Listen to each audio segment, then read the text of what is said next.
రాష్ట్ర ప్రభుత్వం రుణమాఫీ పైన ఒకవైపు కసరత్తు చేస్తూ ఉంటే ఇంకొక వైపు భారతీయ రాష్ట్ర సమితి ఆ రుణమాఫీకి సంబంధించిన దాంట్లో ఏ విధంగా కౌంటర్ ఇవ్వాలో ఆలోచిస్తున్నట్టు తెలుస్తోంది. అదేవిధంగా అసలు ఇక రుణమాఫీ పైన మాట్లాడుతుందా లేరా అనేది డౌట్ కూడా క్రియేట్ అవుతా ఉంది. ఇంకొక వైపు తెలంగాణ రాష్ట్రంలో గనుల వేలానికి సంబంధించినటువంటి కాంట్రవర్సీ చాలా పెద్ద ఎత్తున నడుస్తుందని తెలుస్తోంది.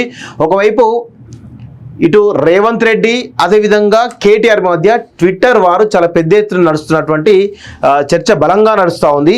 సో దీనికి సంబంధించి కొన్ని విషయాలు కూడా మనం తెలియాల్సిన అవసరం అయితే ఉంది వాస్తవంగా. అయితే ఎక్కడ కూడా ఈ దేశంలో ఉన్నటువంటి రాజకీయాల్లో భాగంగా కాంగ్రెస్ బీజేపీ కలుస్తాయి అనుకోవడం పొరపాటు. కానీ ఇక్కడ కాంగ్రెస్ బీజేపీ ఒకటైన దాంట్లో భారతీయ రాష్ట్ర సమితి చేసినటువంటి ఒక విష ప్రచారం ఏదైతే ఉందో నిజంగా కూడా వాళ్లకు ప్రజల్లో ఒక చులకన భావం ఏర్పడుతుంది వాళ్ళపైన. ఈరోజు దానిలో అంటే ఏదైతే గనుల వేలానికి సంబంధించిన దాంట్లో ఏదైతే 2015-16లో కేంద్ర ప్రభుత్వం తీసుకొచ్చినటువంటి ఈ మైనింగ్ పాలసీ పైన ఏదైతుందో ఆనాటి రాష్ట్ర ప్రభుత్వం ముఖ్యంగా సీఎం కేసీఆర్గా ఉండే బీఆర్ఎస్ ప్రభుత్వం అప్పుడు.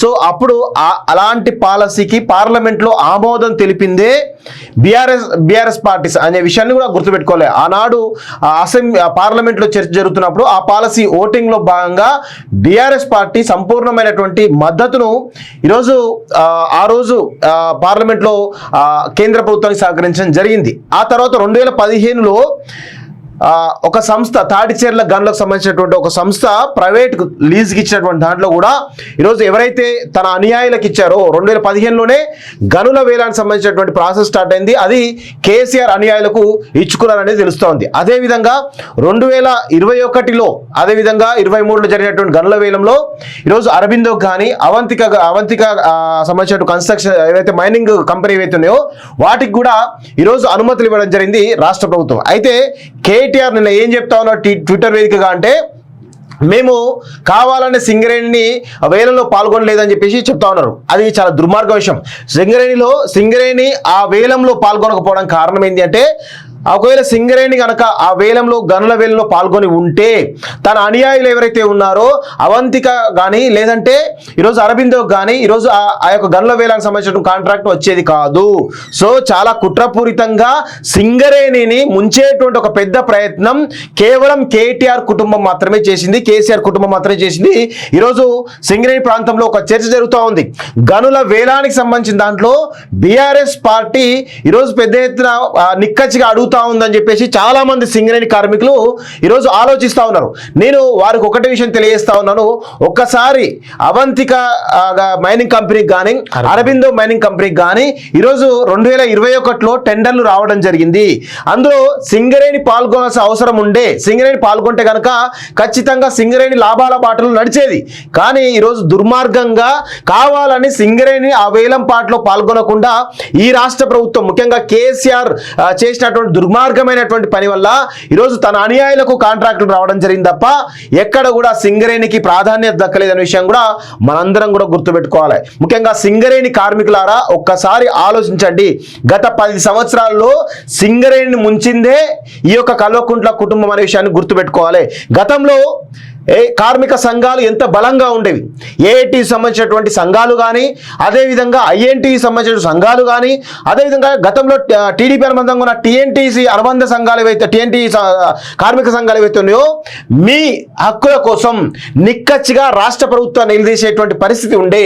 కానీ తెలంగాణ వచ్చిన తర్వాత టీబీజీ కేసు ఏవైతే గుర్తింపు సంఘంగా ఎన్నికైందో ఏ విధంగా మీ హక్కులు కాలరాయబడ్డాయో ఒక్కసారి ఆలోచించుకోవాల్సినటువంటి అవసరం ఉంది అని చెప్పేసి కూడా ఒక్కసారి మీరు ఆలోచించాల్సిన అవసరం ఉందని చెప్పేసి కూడా నేను కోరుతా ఉన్నాను మిత్రులారా. సో సింగరేణి కార్మికులారా ఎట్టి పరిస్థితులను బీఆర్ఎస్ పార్టీ కానీ ఈ అనుబంధ సంస్థ అయినటువంటి టీబీజీకే సంస్థ ఏదైతుందో మొన్న ఎలక్షన్స్లో కనీసం పోటీ కూడా చేయకుండా ప్రభావం చూపిందా అంటే ఏ విధంగా వీళ్ళు మీ పైన ప్రేమ ఉందో ఒక్కసారి అర్థం చేసుకోవాల్సిందిగా ఈరోజు కాలోజీ టీవీ తరఫున నేను మనస్ఫూర్తిగా మిమ్మల్ని కోరుతా ఉన్నాను. సో వీళ్ళ దుర్మార్గ విషయాలన్నీ కూడా రోజు మేము బయట పెడుతూనే ఉంటాం, నో డౌట్. రాష్ట్ర ప్రభుత్వం రుణమాఫీ పైన ఒకవైపు కసరత్తు చేస్తూ ఉంటే ఇంకొక వైపు భారతీయ రాష్ట్ర సమితి ఆ రుణమాఫీకి సంబంధించిన దాంట్లో ఏ విధంగా కౌంటర్ ఇవ్వాలో ఆలోచిస్తున్నట్టు తెలుస్తోంది. అదేవిధంగా అసలు ఇక రుణమాఫీ పైన మాట్లాడుతుందా లేరా అనేది డౌట్ కూడా క్రియేట్ అవుతా ఉంది. ఇంకొక వైపు తెలంగాణ రాష్ట్రంలో గనుల వేలానికి సంబంధించినటువంటి కాంట్రవర్సీ చాలా పెద్ద ఎత్తున నడుస్తుందని తెలుస్తోంది. ఒకవైపు ఇటు రేవంత్ రెడ్డి అదేవిధంగా కేటీఆర్ మధ్య ట్విట్టర్ వారు చాలా పెద్ద ఎత్తున నడుస్తున్నటువంటి చర్చ బలంగా నడుస్తూ ఉంది. సో దీనికి సంబంధించి కొన్ని విషయాలు కూడా మనం తెలియాల్సిన అవసరం అయితే ఉంది వాస్తవంగా. అయితే ఎక్కడ కూడా ఈ దేశంలో ఉన్నటువంటి రాజకీయాల్లో భాగంగా కాంగ్రెస్ బీజేపీ కలుస్తాయి అనుకోవడం పొరపాటు. కానీ ఇక్కడ కాంగ్రెస్ బీజేపీ ఒక్కటైన దాంట్లో భారతీయ రాష్ట్ర సమితి చేసినటువంటి ఒక విష ప్రచారం ఏదైతే ఉందో నిజంగా కూడా వాళ్లకు ప్రజల్లో ఒక చులకన భావం ఏర్పడుతుంది వాళ్ళపైన. ఈరోజు దానిలో అంటే ఏదైతే గనుల వేలానికి సంబంధించిన దాంట్లో ఏదైతే 2015-16లో కేంద్ర ప్రభుత్వం తీసుకొచ్చినటువంటి ఈ మైనింగ్ పాలసీ పైన ఏదైతుందో ఆనాటి రాష్ట్ర ప్రభుత్వం ముఖ్యంగా సీఎం కేసీఆర్ గా ఉండే బీఆర్ఎస్ ప్రభుత్వం అప్పుడు అలాంటి పాలసీకి పార్లమెంట్లో ఆమోదం తెలిపిందే బీఆర్ఎస్ పార్టీస్ అనే విషయాన్ని కూడా గుర్తుపెట్టుకోవాలి. ఆనాడు పార్లమెంట్లో చర్చ జరుగుతున్నప్పుడు ఆ పాలసీ ఓటింగ్ లో భాగంగా బీఆర్ఎస్ పార్టీ సంపూర్ణమైనటువంటి మద్దతును ఈరోజు ఆ రోజు పార్లమెంట్లో కేంద్ర ప్రభుత్వానికి సహకరించడం జరిగింది. ఆ తర్వాత 2015లో ఒక సంస్థ తాటిచెర్ల గనులకు సంబంధించినటువంటి ఒక సంస్థ ప్రైవేట్ లీజ్కి ఇచ్చినటువంటి దాంట్లో కూడా ఈరోజు ఎవరైతే తన అనుయాయులకు ఇచ్చారో 2015లోనే గనుల వేలానికి సంబంధించినటువంటి ప్రాసెస్ స్టార్ట్ అయింది. అది కేసీఆర్ అనుయాయులకు ఇచ్చుకున్నారనేది తెలుస్తోంది. అదేవిధంగా 2021లో అదేవిధంగా 23లో జరిగినటువంటి గనుల వేలంలో ఈరోజు అరబిందో కానీ అవంతిక సంబంధించిన కన్స్ట్రక్షన్ ఏవైతే మైనింగ్ కంపెనీ ఏవైతే ఉన్నాయో వాటికి కూడా ఈరోజు అనుమతులు ఇవ్వడం జరిగింది రాష్ట్ర ప్రభుత్వం. అయితే కేటీఆర్ నిన్న ఏం చెప్తా ఉన్నారు ట్విట్టర్ వేదికగా అంటే మేము కావాలనే సింగరేణిని వేలంలో పాల్గొనలేదని చెప్పేసి చెప్తా ఉన్నారు. అది చాలా దుర్మార్గ విషయం.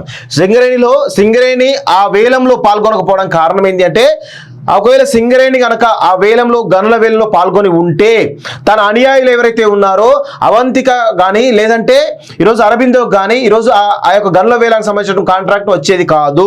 సో చాలా కుట్రపూరితంగా సింగరేణిని ముంచేటువంటి ఒక పెద్ద ప్రయత్నం కేవలం కేటీఆర్ కుటుంబం మాత్రమే చేసింది, కేసీఆర్ కుటుంబం మాత్రమే చేసింది.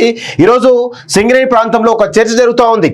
గనుల వేలానికి సంబంధించిన దాంట్లో బీఆర్ఎస్ పార్టీ ఈరోజు పెద్ద ఎత్తున నిక్కచ్చిగా అడుగుతూ ఉందని చెప్పేసి చాలా మంది సింగరేణి కార్మికులు ఈరోజు ఆలోచిస్తా ఉన్నారు.